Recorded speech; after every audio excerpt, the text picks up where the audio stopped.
دیکھیے جو بلاول ہیں ابھی وہ نواز شریف صاحب جو ہیں انہوں نے تو کوئی ذکر ہی نہیں کیا کبھی پیپلز پارٹی کا، زرداری صاحب کا، بلاول صاحب کا اپنی کسی تقریر میں نہ وہ کر رہے ہیں اور نہ ہی جو ان کی پارٹی کے لوگ ہیں وہ کہہ رہے ہیں پارٹی پالیسی ہم نے خلاف نہیں بولنا. نہیں. اس لیے بلاول جو کہہ رہے ہیں انتقام کی سیاست نہیں، بڑی اچھی بات ہے، ایسے ہی ہونا چاہیے.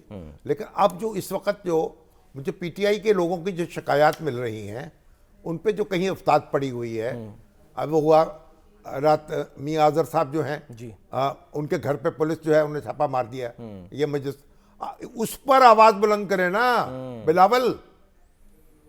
اگر وہ پی ٹی آئی کے ساتھ جوڑنا چاہتے ہیں پھر ان کے ساتھ جڑ جائیں نا اچھی طرح. تو باقی تو ان کے سپورٹر یا ووٹرز کو بس استعمال کرنے کی کوشش کر رہے ہیں نا. نہیں، بات یہ ہے دیکھیے بلاول کا ذرا پیدا مشکل ہے کہ ایسا ہے وہ پیپلز پارٹی کو اثر اور زندہ کر رہے ہیں. میں نے کہا نا سروے بتا رہے ہیں کہ ان کی بات ہے، اس کا وزن پڑ لوگ سن رہے ہیں. لیکن پیپلز پارٹی اتنا نیچے جا چکی تھی کہ اوپر آتے آتے وقت لے گی نا. تو بنا ہماری دعائیں ان کے ساتھ ہیں. ٹھیک ہے، لیکن نون لیگ تو یہ کہہ رہی نا کہ آپ نے یہ ایک طرح سے آپ عمران خان پارٹ 2 پلے کر رہے ہیں نا، وہی زبان استعمال کر کے وہی سب کچھ کر کے ووٹ تو آپ کو مل جائے گا. لیکن وہ جو نہیں اگر ملے تو عمران خان جو تھے اس زبان کے علاوہ بھی بہت کچھ تھے نا، یہ تو بعد میں آئی نا. یہ زبان تو ان کے پاس بعد میں آئی ہے. میں تو حیران ہو گیا ہوں سر. میں تو 16 مہینے وزیر خارجہ بھی رہے نا 2014 کے دھرنے کے بعد جو نا وہ ایک ایسی زبان انہوں نے استعمال کرنی شروع کی، کی اور پتہ نہیں کیا کیا کیا. لیکن اس سے پہلے تو بڑی شائستگی ہوتی تھی، متانت تھی، بڑے ہم متاثر ہوتے تھے ان کی شخصیت سے، ان کی باتوں سے، بڑے پیار سے بات کرتے تھے. سر پھر آپ نے ان لوگوں کا نہیں سنا جو کرکٹ ان کے ساتھ کھیل چکے ہیں، جو ان کے ساتھی ہیں، وہ بھی بتاتے ہیں کہ وہ جب سنانے پہ آتے تھے نا وہ دوسری بات ہے، کسی کی سرزنش کرنا اور بات ہے. نتیجہ تو دکھایا نا انہوں نے، پھر ورلڈ کپ تو جیت کے دیا نا. نہیں اس میں تو کوئی شک نہیں ہے، اس میں تو کوئی شک نہیں ہے. سر ایک مراسلہ جو آیا ہے وہ بڑا عجیب و غریب ہے. آپ مراسلوں کو چھوڑیں، اچھا یہ مراسلے آتے رہیں گے. اب وہ کبھی مراسلہ آتا ہے، کبھی اس کی تردید آتی ہے. اسلام آباد میں کسی نے افواہ اڑا دی، یونیورسٹیاں بند کر دی گئی ہیں، پھر اس کی تردیدیں ہو رہی ہیں. ان کو یہ جو مراسلے جاری کرنے والے ہیں ایک اپنا کام کریں، خوف و ہراس پیدا نہ کریں، کچھ تمیز سیکھیں، اپنے کام پہ توجہ دیں اور جو ضرورت کی بات کریں.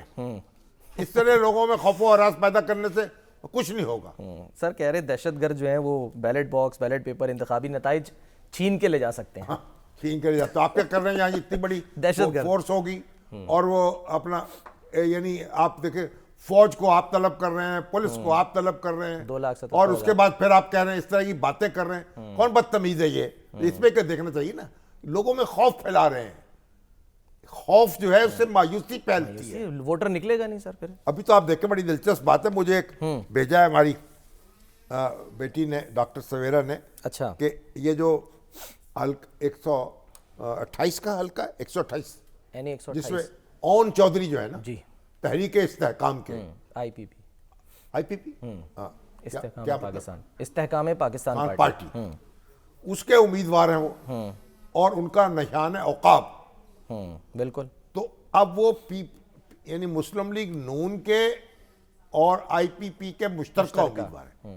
مسلم لیگ نون نے ان کے مقابلے میں آدمی کھڑا نہیں کیا. بینرز پہ نواز شریف صاحب کی تصویر ہے، ان کی بھی لگی ہوئی ہے. تو کسی اون چودھری ہے نا، کسی نے آگے فر لکھ دیا تو پھر اون چودھری ہوگا. اللہ اکبر. سر یہ NA-128 میرے خیال ہے، نہیں وہ NA-118 ہے، وہ جس میں حمزہ شہباز اور عالیہ حمزہ ہیں. وہ بڑا دلچسپ ہے سر. اس میں وہ حمزہ شہباز ہیں، وہ عالیہ حمزہ ہیں، اور حمزہ شہباز صاحب جو ہیں وہ ویسے ہی عالیہ کے ڈسے ہوئے ہیں. عدالت عالیہ. عدالت عالیہ. چلیے